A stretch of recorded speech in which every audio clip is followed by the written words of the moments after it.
প্রিয় শিক্ষার্থী, এখন আমরা করবো নবম দশম শ্রেণীর গণিতের সেট ও ফাংশন অতএর এই যে এখানে হচ্ছে 2.1 প্রশ্ন নম্বর 4 গ নাম্বারটা। তাহলে আমার এখানে যে প্রশ্নটা দেওয়া আছে, এই প্রশ্নটা এখন আমরা লিখে নিলাম। তাহলে এখানে আমার এই প্রশ্নটা করার ক্ষেত্রে এখানে প্রশ্ন আগে কি কি মান দেওয়া আছে মানগুলো এখন আমরা লিখলাম হচ্ছে এর মান 135, তারপর বি এর মান 246, এরপর এই যে এখানে সি এর মান 3456। এখন এখন আমরা লিখবো এই যে এখানে আগে লিখবো বাম পক্ষ, লিখলাম বাম পক্ষ, বাম পক্ষ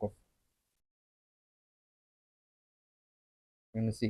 তাহলে এখন আমার এখানে প্রথম বন্ধনীর আগে প্রথম বন্ধনীর কাজগুলো করে ফেলবো। এই যে প্রথমে আছে এ, এর মান কত দেওয়া আছে প্রশ্নে? 135। এরপর আছে বি, তাহলে বি এর মান কত দেওয়া আছে? 246। এখানে এটা আমরা রেখে দিলাম সিটা। এখন যদি এই সংখ্যাটা যদি থাকে তখন আমরা কি করি, এই যে এখান থেকে শুধুমাত্র মিলগুলা নিই। তাহলে এখন এখানে এই প্রশ্নে আমাদের কি কি মিল আছে এই জিনিসটা আমাদেরকে একটু দেখতে হবে। তাহলে এখন আমার এখানে যেহেতু কোনো কিছু মিল নাই, তাহলে এখানে আমরা নিব কি? এখানে যদি কোনো কিছু মিল না থাকলে তখন এটা হবে এই যে এখানে ফাঁকা আছে। এখন এখানে যদি কোনো কিছু মিল না থাকলে তখন এটার উত্তর হবে যে এখানে ফাঁকা আছে। এখন আমরা করব ডান পক্ষ। আচ্ছা, এখানে এখানে আবার আরেকটা বিষয় আছে। এখন এটা আর এটার মধ্যে তো কোনো কিছু মিল নেই, তাহলে এখন ফাঁকা সেট নিলাম। এখন এই যে এখানে এই যে দেওয়া আছে সি, তাহলে সি এর মানটা লিখবো। কত হয়? 3, 4, 5, 6, 7।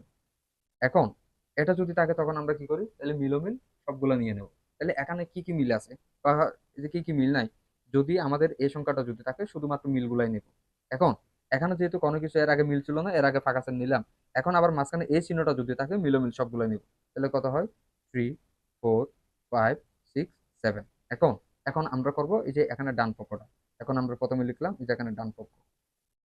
তাহলে এই যে এখানে কত দেওয়া আছে ডান পক্ষ, যে প্রশ্নটা আমরা লিখে নিই। এখন এই যে দেওয়া আছে প্রথমে এ, এর মান কত? 1, 3, 5। এরপরে দেওয়া আছে সি, সি এর মান কত আছে? 3, 4, 5, 6, 7। এখন এটাকে আমরা তৃতীয় বন্ধনী দিয়ে রাখলাম। এরপরে দেওয়া আছে বি, তাহলে এই যে এখানে বি এর মান কত? তাহলে বি এর মানটা এখন আমরা লিখে নিই 2, 4, 6। এরপরে দেওয়া আছে এই যে এখানে সি, সি এর মান কত দেওয়া আছে? 3, 4, 5, 6, 7। এটাকে আমরা তৃতীয় বন্ধনী দিয়ে রাখলাম এটি।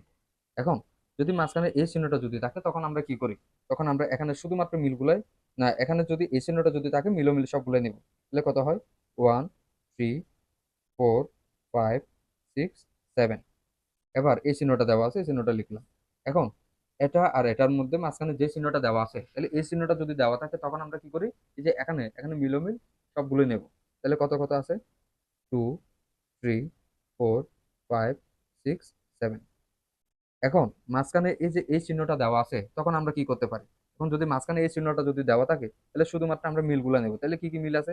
এই যে এখানে 3, 3 মিল আছে, 4, 4 মিল আছে, 5, 5 মিল আছে, 6, 7 মিল আছে। এখন এগুলো আমরা লিখলাম 3, 4, 5, 6, 7। তাহলে এর আগে আমরা যেটা বাম পক্ষ পাইছিলাম ঠিক একইভাবে এখন আমার ডান পক্ষটা মিলে গেল। এখন লিখতে পারি সুতরাং বাম পক্ষ সমান ডান পক্ষ, বাম পক্ষ সমান ডান পক্ষ সত্যতা যাচাই করা হলো।